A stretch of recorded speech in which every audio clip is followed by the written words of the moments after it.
The hole that left in the middle of this lineup isn't just an empty stat line. It's an abyss. And we know it. The fans who sit and know it. This front office can't afford to wait and see anymore. The era of maybe is over. If you want to contend for a World Series in 2026, you don't patch over Bo's absence with Band-Aids. You replace it with a force of nature. And the name setting conversations on fire right now is, this trade simulation coming out of Arizona isn't just another hallway rumor. It's a reality check. Toronto sending, and to the Diamondbacks in exchange for Marte. At first glance, it hurts. It hurts because we get attached to potential, to the narrative of the future.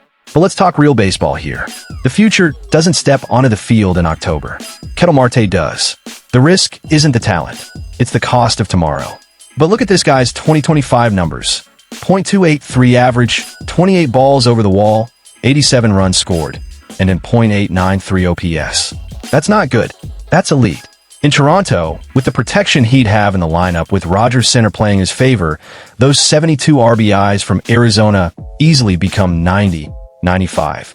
He's the proven bat, the on-base guy, the kind of versatile player that loves. He can play second, slide into the outfield if needed. He's the engine this team lost when Bo walked out that door. But then you look at the other side of the table, and this is where a Jays fan's stomach starts to twist. Giving up Ricky Tiedemann means giving up our most expensive lottery ticket. The kid didn't pitch in 2025 because of Tommy John surgery. We know what he could be, a left-handed arm with 10 to 12 strikeouts per 9 innings, a mid-rotation guy with ace upside. But he's a promise coming off major surgery.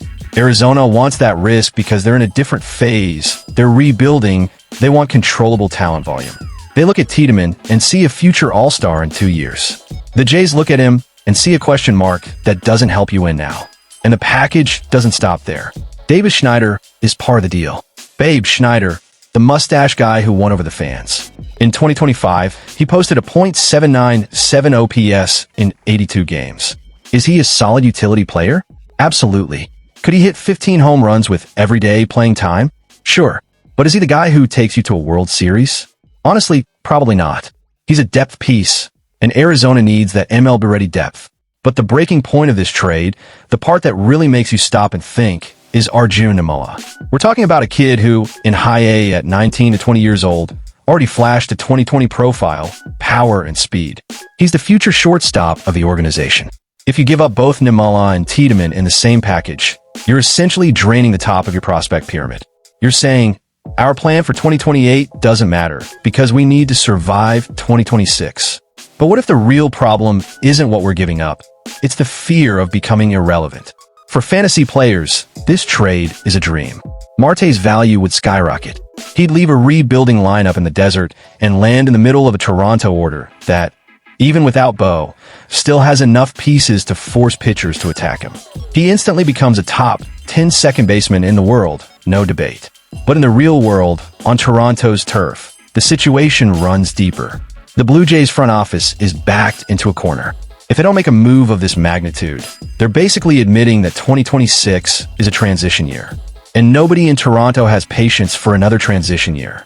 Arizona makes this deal laughing. They spread the risk. Instead of relying on Marte alone, they gain an elite arm, a high-upside shortstop, and an everyday roster piece. They gain flexibility. Toronto gets the present, but it's an expensive present. Think about it. Marte is the missing piece that turns this offense from lukewarm into dangerous. He brings a stability this lineup hasn't had since started carrying the load by himself.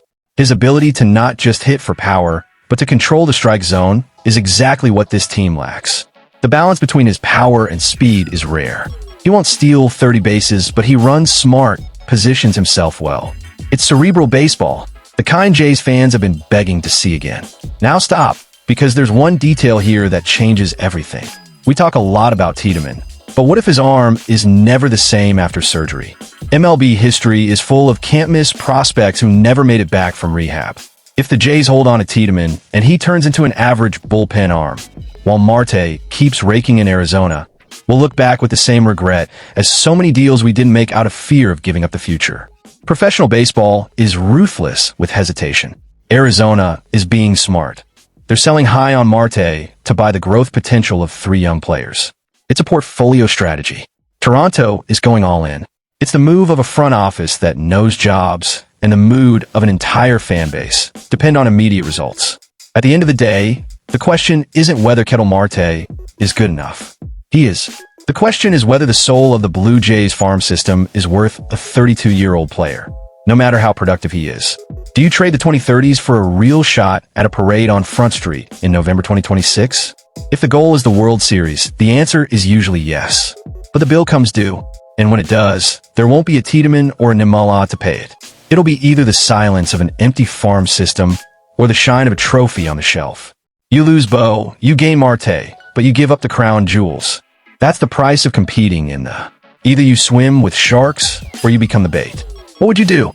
Hold on to the future or pull the trigger now? The debate is open, but the clock at Rogers Center isn't stopping. Has the price of now gotten too high, or is it exactly what this team needs to stop coming up short? Let me know in the comments, because this conversation is far from over.